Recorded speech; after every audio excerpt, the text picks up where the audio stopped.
নমস্কার প্রিয় বন্ধুরা, আনন্দ পথের আজকের পর্বে আপনাদের সকলকে স্বাগত জানাচ্ছি।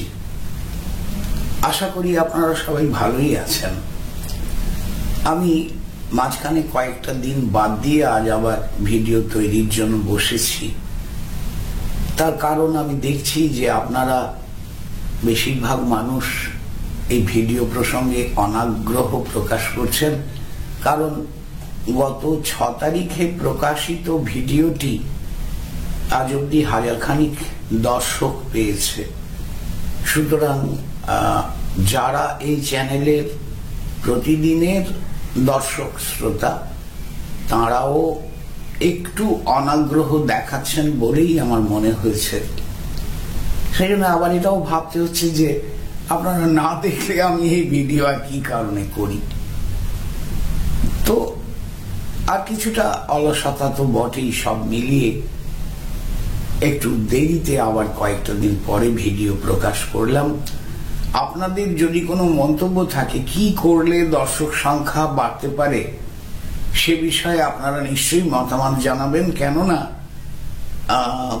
দর্শক সংখ্যার ওপরেই তো এর থেকে যা পারিশ্রমিক পাও না, আর এই পারিশ্রমিকের টাকাতেই আশ্রমের কিছুটা খরচ তো চলে। সেই জন্য আমরা ইউটিউবের আয়কে একটু গুরুত্ব দিয়ে থাকি, যার চাবিকাঠিটা আপনাদের হাতে। যাই হোক, ভেবে দেখবেন এবং আপনাদের পরামর্শ নিশ্চয়ই আমি আন্তরিকভাবে গ্রহণ করব। আপনারা আপনাদের মতামত জানাতে পারেন।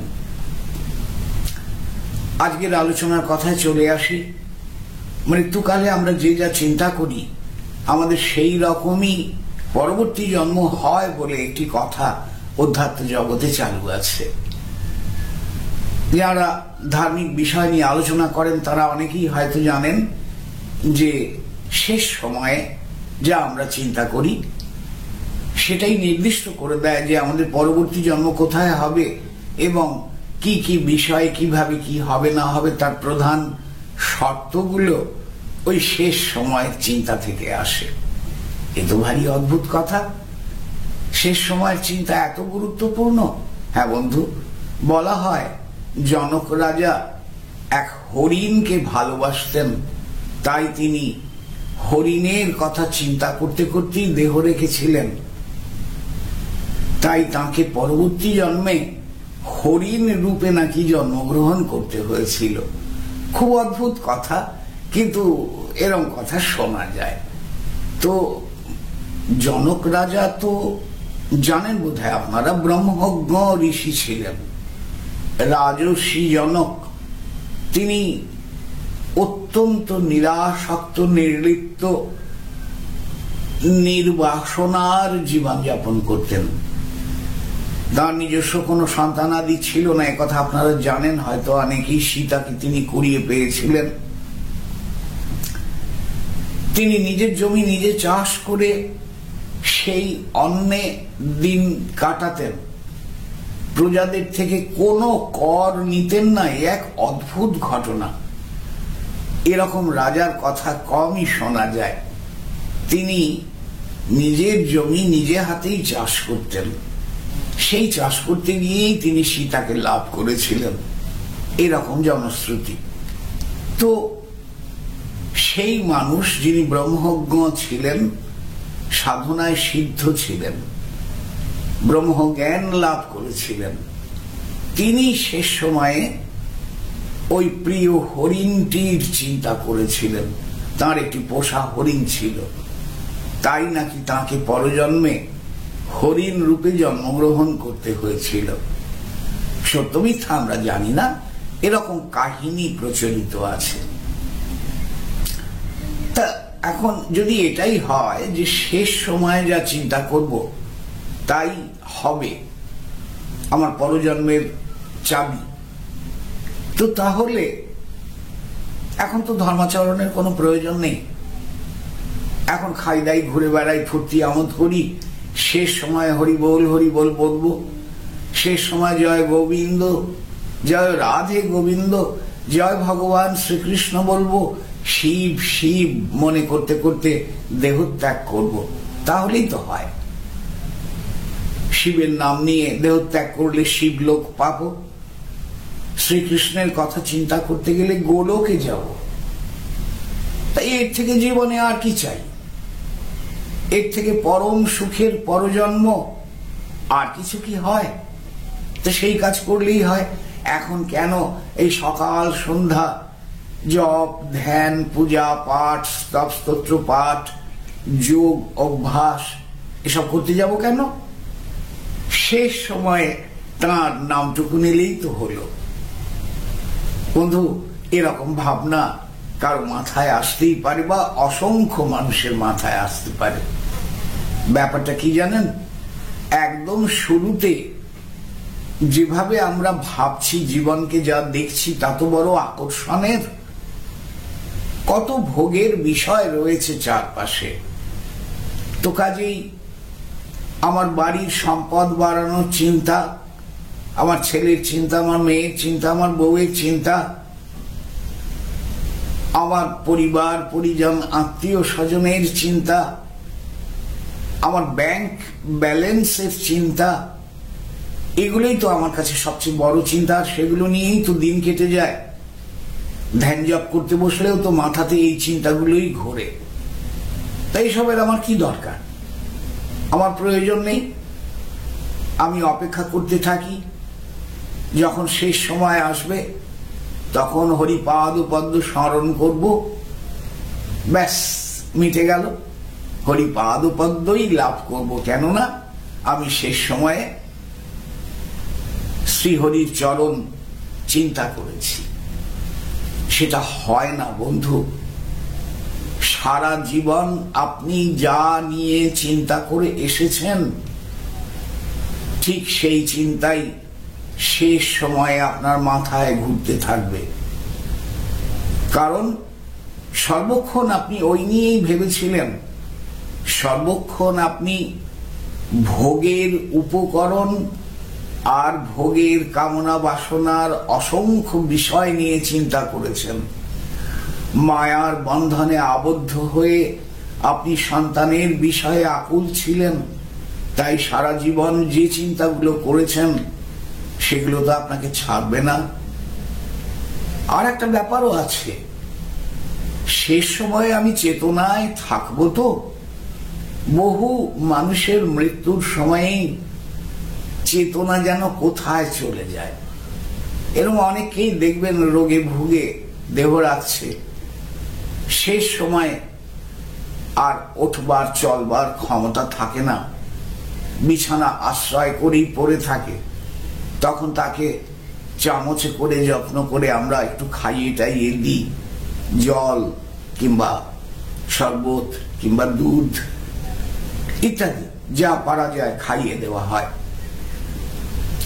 এবং তিনি আর উঠতে পারেন না। এমনকি এরকমও দেখা যায় শেষ দিনটায় বা শেষ সময়ের ৩-৪ ঘন্টা আগে থাকতে তিনি আর একবারের জন্য চোখ মেলেন না। চেতনা চলে গেছে। বাস্তবের যে চেতনা, সাংসারিক যে চেতনা, সেই চেতনা আর কাজ করে না। তখন তিনি প্রাণটি দেহতে থাকলেও চেতনা শূন্য হয়ে যান।